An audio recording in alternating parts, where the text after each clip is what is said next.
আপনি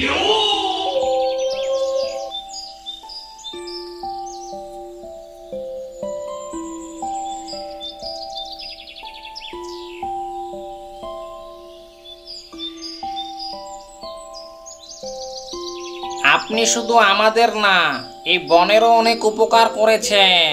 একবারটি চিন্তা করে দেখুন, ডাকুবাঘ আর ডাকুশিয়াল যা শুরু করেছিল, তাতে করে তো বনের অনেক পশু পাখি বন ছেড়ে চলে গেছে। আর শুধু তাই না, ডাকুশিয়াল যাকে পায় তাকেই ধরে ধরে খেয়ে ফেলে। তোমরা কেউ এখন চিন্তা করো না, বনের অবস্থা এখন আগের থেকে অনেক ভালো।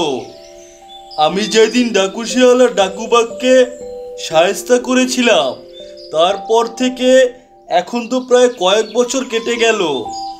ডাকুবাঘ আর ডাকুশিয়ালের তো কোনো অস্তিত্বই বনের ভিতরে নেই।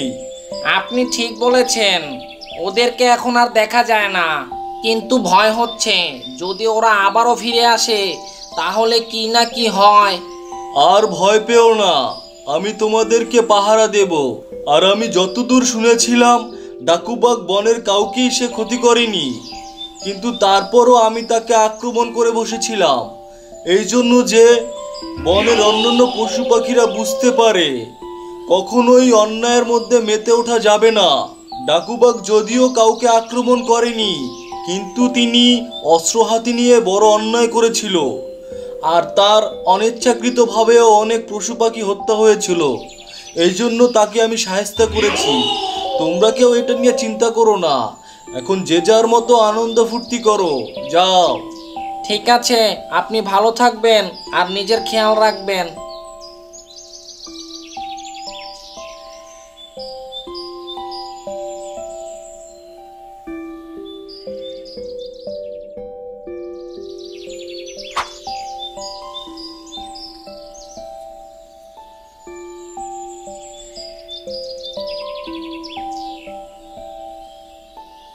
বনে একটা সময় অনেক অশান্তি ছিল রে।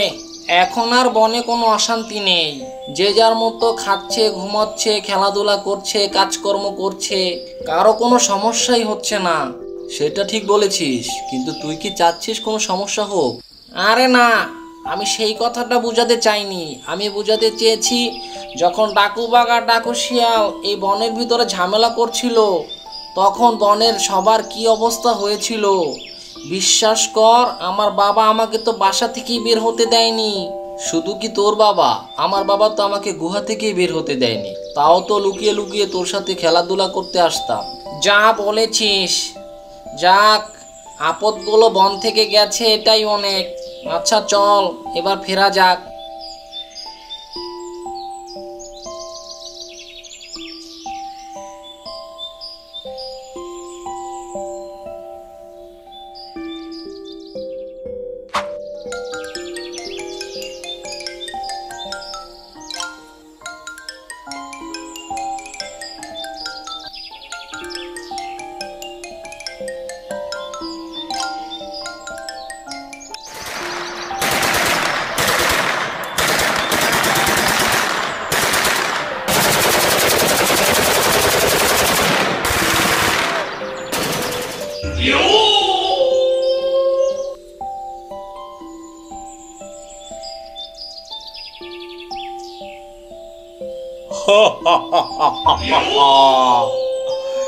ওরা ভেবেছিল আমি বন থেকে হারিয়ে গেছি, কিন্তু ওদের মতো বোকা এর আগে আমি কখনোই দেখিনি।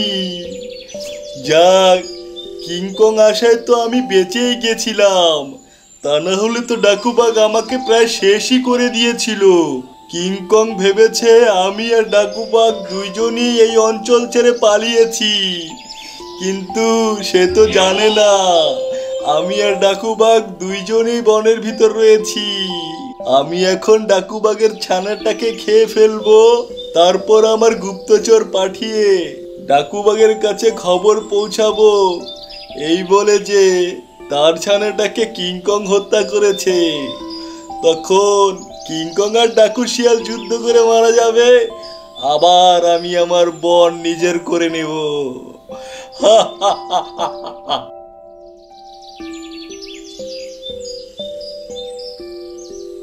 ওস্তাদ, আপনি আমাকে তলব করেছিলেন, বলেন কি হয়েছে?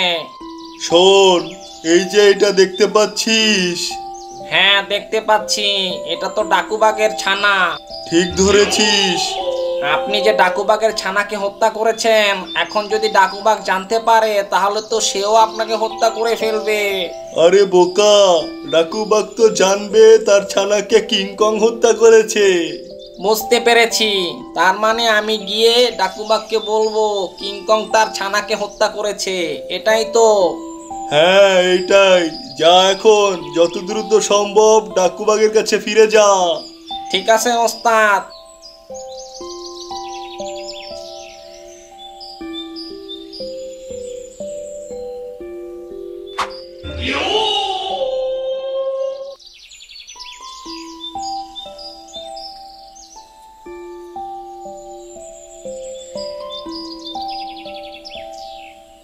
কিরে, তুই এত হন্তদন্ত হয়ে আমার কাছে এলি কেন? কি হয়েছে তোর? আর বলবেন না, একটু আগে দেখলাম কিংকং আপনার ছানাকে হত্যা করেছে। সে নাকি আজকে এটাকে রোস্ট করে খাবে। কি বলছিস তুই? আমার ছানা তো কেবলই বাসা থেকে বের হলো, এর ভিতরে সে আমার ছানাকে হত্যা করে ফেলেছে। কিংকং সেদিন আমার উপর হামলা করেছিল, আমি তখন তাকে কিছু বলিনি, কিন্তু আজকে এর শেষ দেখে ছাড়বো। ওর কত বড় সাহস, ও আমার ছানাকে হত্যা করেছে। কিংকং, তোর আজকে শেষ দিন। যাও যাও, গিয়ে নিজের মরার ফাঁদে নিজে পড়ো।